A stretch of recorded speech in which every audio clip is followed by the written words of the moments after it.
My name's Akayla Bracey, and I'm here to talk to you about environmental justice and pesticide use. So we're going to see how interconnected these spheres are and then what we can do to help solve the problem.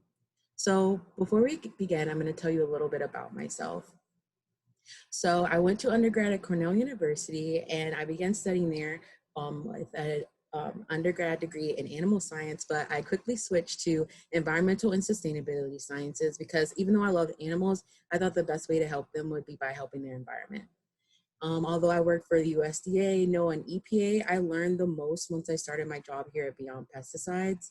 Even though I was aware of environmental pollution like fossil fuels and microplastics and greenhouse gases, I didn't realize that some of the chemicals that I use every day also contribute to pollution around me. With that being said, we can start the overview of the presentation. So acute and chronic exposure to chemicals like pesticides can cause a plethora of harmful effects. Improper use, like not following label directions, by mixing too many chemicals or using too much of a chemical, or even just general exposure to like minimal concentrations of chemicals, can cause problems such as cancer, neurotoxicity, and developmental and learning disabilities, reproductive and birth defects, respiratory illnesses, and immune and endocrine disruption. Additionally, exposure to these toxic pesticides can weaken the body's immune response to illnesses. This creates an environment for underlying conditions like asthma and diabetes to flourish. With the introduction of the coronavirus in late 2019, this only further demonstrates in an even more jarring form the harsh reality of pesticide exposure. From excessive disinfectant use to cumulative work-related and household pesticide exposure patterns, we find out that some of these communities end up being more vulnerable to the effects of chemical exposure than others. So to understand how these affect different communities, we need to know how widespread pesticide exposure really is. Now you may be wondering, how does pesticide exposure even happen when people aren't purposely putting themselves in harm's way? Well, one way is occupational exposure, as certain jobs present a risk of increased exposure to these toxic chemicals. Did you know that people of color make up the most employees who work in occupations with high levels of chemical exposure, including industrial factory workers, laborers, construction workers, gardeners, custodians, and agricultural workers? For instance, the Poison Parks report by the Black Institute finds that people of color working for the New York City Parks Department are uniquely affected and exposed to the cancer-causing endocrine disrupting chemical glyphosate, as the New York City Parks Department is 64% people of color. Furthermore, according to Farm Worker Justice, 76% of all farm workers identify as Hispanic. Unfortunately, persistent exposure to pesticides decreases the average lifespan of a farmer to just 49 years. That's a 29-year difference from the average lifespan of the general population, which is 78. And considering the fact that the average lifespan of those in the Latinx community is above the national average, this is a glaring revelation. Although occupational pesticide exposure seems like a confined issue and that pesticide residues don't actually stay confined to the field or factory, as residues can still remain on clothing, hair, and skin long after application. Many studies even find convincing evidence that children of farm workers who exclusively work with these chemicals are exposed to pesticides at higher rates than non-farm working children, even if they reside in the same communities. Studies even find that pesticides that are solely used in agriculture are only found in households of farm workers that use the chemical. With that being said, another way people of color may encounter pesticides is in and around their own homes and other residential areas where they may spend the majority of their time. Many minority and low-income communities can encounter exposure from nearby factories or other pollution sources like polluted rivers, public parks and playgrounds, or even at school. Hence, co-exposure can occur and have a domino effect on those working and or living around these chemicals, as they can encounter the same or different chemicals in the residential areas. Thus, it may lead to higher exposure rates and worse disease outcomes. Around the home, over 88 million households in the US use pesticides, especially for the lawn and gardens. And of the 30 most commonly pesticides used on lawns, 47 to 87% are probable carcinogens, neurotoxic, they're sensitizers and irritants. They're linked to birth defects and reproductive effects. They can cause liver and kidney damage and hormonal disruption. Although suburban lawns and gardens may receive more pesticide applications per acre than agriculture, agriculture still poses a problem in these areas, as drift from nearby farms can worsen exposure. However, the same issues that impact these urban areas, which are majority non-people of color, also impact urban areas that are disproportionately people of color, but at greater rates. Many urban homes and schools have older infrastructure and outdated varnish with improper ventilation systems that allow chemicals and other airborne particles to remain in the same area of use. For instance, reports find high rates of developmental toxicity among fetuses, infants, and children in inner cities that experience high levels of pesticide or chemical exposure. And this is evident in children of color living in the Bronx and Manhattan area because they are exposed to lead paint at higher rates due to building or home age. Similar to inner city homes and apartments, schools may lack updated infrastructure. Poor ventilation due to building age is not only a problem for disinfectant and pesticide exposure, as the chemicals can't properly dissipate, but it also is a risk for currently suspected airborne illnesses like COVID-19. Although there are not many green spaces and gardens in urban areas, these metropolitan parks and playgrounds can provide much needed greenery in these spaces. However, these areas are public, so they are subject to pesticide inputs that private gardens and green spaces could avoid, like suburban lawns. As previously mentioned, the Black Institute documents New York City public spaces and low-income people of color neighborhoods as being sprayed with glyphosate at significantly higher rates than other parts of the city. Regarding waste facilities and industrial factories, the United Church of Christ produced a landmark report showing that 3 out of 5 Latinx and Black Americans live near toxic waste sites. And the most stark example of chemical contamination of public water sources includes the victims of the Flint, Michigan water crisis, who were poor and disproportionately African American or Hispanic. Additionally, many Aboriginal communities may also be exposed to improper water conditions and chemical contamination from public water sources, especially living in Arctic and subarctic regions, as they rely on marine mammals for food. These marine mammals can harbor high concentrations of chemicals in their blubber from water contamination, thus putting these communities at greater risk of chemical exposure and worse disease outcomes. Furthermore, pesticides on Native American reservations and chemical use on Native American reservation is often overlooked, as pollution laws do not have to adhere to the same set standards, and chemical companies can take advantage of that. But just keep in mind that most Native Americans do not live on reservations, but in urban areas, putting them at the same exposure risk as other communities. As you can see, each sphere of pesticide exposure may seem separate, but all exposure patterns tend to overlap, especially in communities of color. All of these disproportionate risks to pervasive pesticide exposure give stark, blatant example of environmental racism. Environmental racism, or eco-racism, has become an issue that disproportionately affects all communities of color and is defined as practices that place African Americans, Latinos, and Native Americans at greater health and environmental risk than the rest of society. Many communities of color and communities of low socioeconomic background may experience an unequal number of hazards, including proximity to toxic waste plants, garbage dumps, and other sources of environmental pollution or odors that lowers the quality of life. Therefore, these populations may experience greater exposure to harmful chemicals from these sources and suffer from health outcomes that affect their ability to work and learn. So you may be curious as to what's the cause of environmental racism and how come these risks even exist? Well, during the Jim Crow era preceding slavery, segregation propagated disparities between Black/brown communities and white communities, causing the primary focus of justice issues to shift and vary among these communities. Both the civil rights and environmental justice movements spread nationwide during the 60s and 70s during the end of the Jim Crow era. However, these two movements rarely coincided, as America's environmentalism movement largely focused on preserving beautiful outdoor areas and largely ignored issues in urban environments.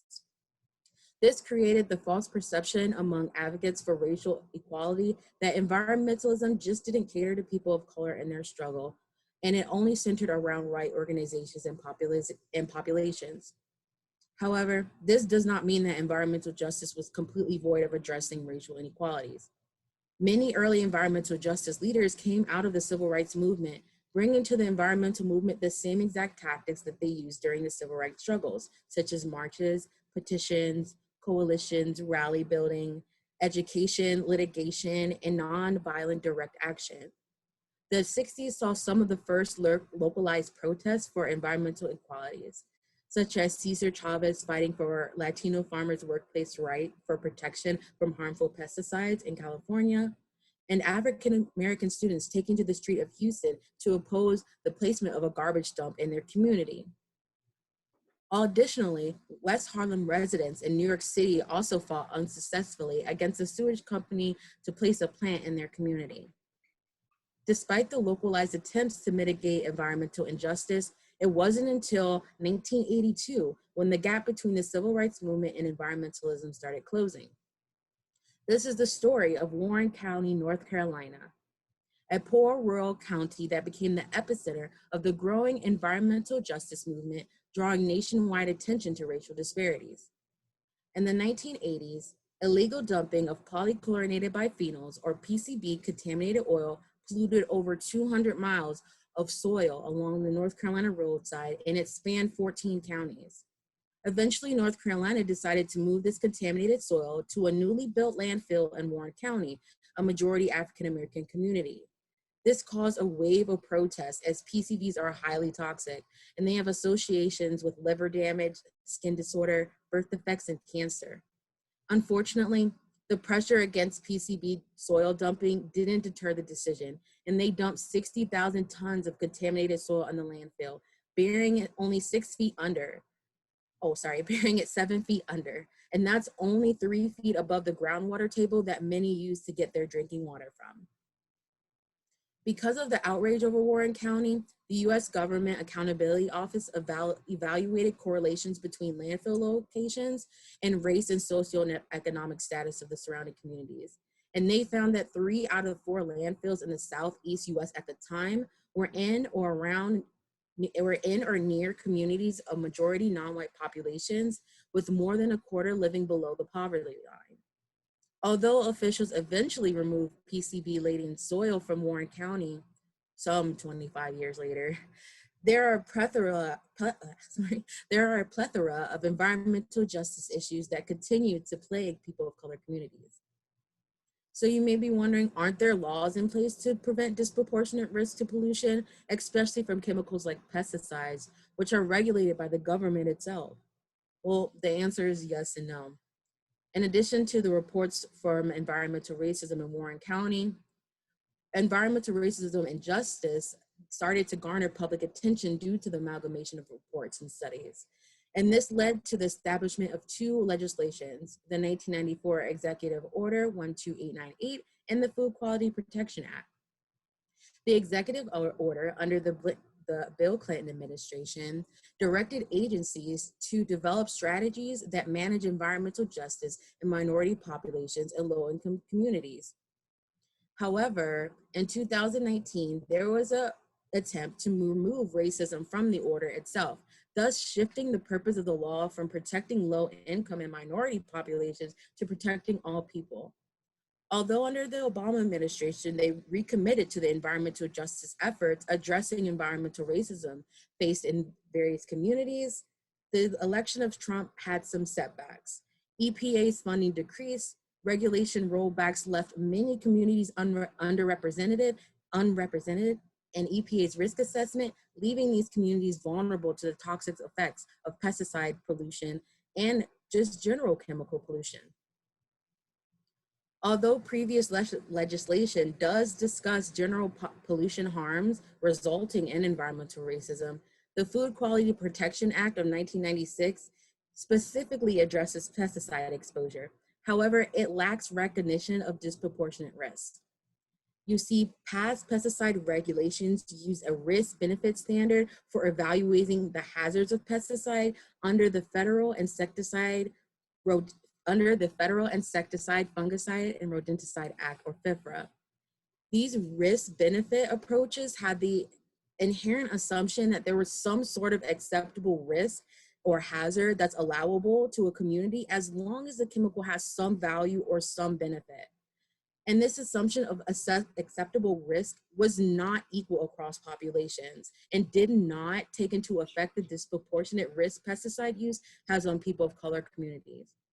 Although the act was amended with the Food Quality Protection Act to protect infants and children from chemical exposure, especially on food, federal pesticides laws that aim to categorize these disproportionate harms still allow elevated risk of pesticide exposure to workers.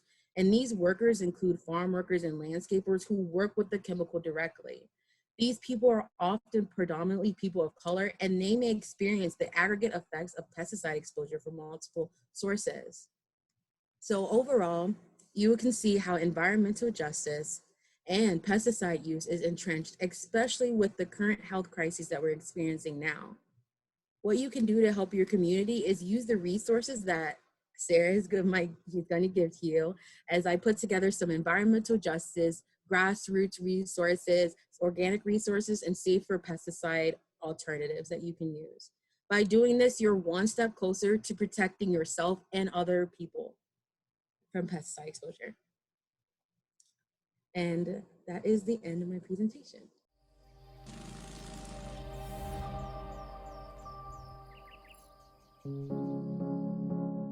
For over 4 decades, Beyond Pesticides has worked with tens of thousands of people in the United States and globally to fight for healthy air, water, land, and food. We forge ties with nonprofit and volunteer organizations, local governments, and forward-thinking corporations. We work with people who understand the importance of vibrant ecosystems on which all life depends. They understand the urgent need to end toxic pesticide use and adopt healthy practices. We are leaders. Our collective community-based work to advance organic land management, whether in agriculture or public and residential spaces, has and continues to inform and inspire policies that embrace a precautionary approach. Simply put, the data shows that we do not need toxic chemicals to achieve food productivity and quality of life goals. We are grassroots. We empower community-level action to influence management decisions that are being made daily by local governments, school and park districts, private institutions, and households. We are scientific. We elevate and make accessible the science that calls for an urgent societal response to health and environmental threats, and make it available through our unique online databases and daily reporting. We institutionalize change. In the last several years, local organizations working with Beyond Pesticides have successfully adopted model laws to curb the use of pesticides in public and residential landscapes. A landmark law in New York City highlights the need to protect people of color communities who suffer disproportionate harm from pesticides. This racial injustice is pervasive in current policies, which ignore elevated risk factors in general and conditions affecting farm workers who harvest the food we eat and landscapers who manage our city and county parks. We are hands-on action. We bring the voices of scientists and practitioners of organic to community land and building management practices.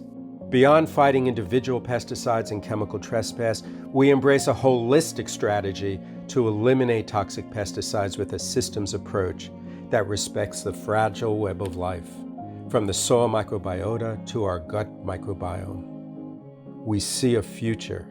Beyond Pesticides shares the vision of people and communities in seeking to ensure a future that protects health and sustains life. We are facing existential crises, the climate crisis, biodiversity collapse, and severe public health threats from cancer to neurological, reproductive, and endocrine system effects. To reverse these threats, we advance model organic solutions that eliminate billions of pounds of fossil fuel-based pesticides and synthetic fertilizers and nurture biological systems that take dangerous pollutants out of our environment.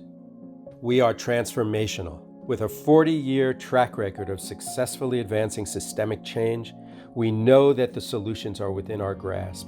We are honored to work collaboratively to make this happen, now and for future generations.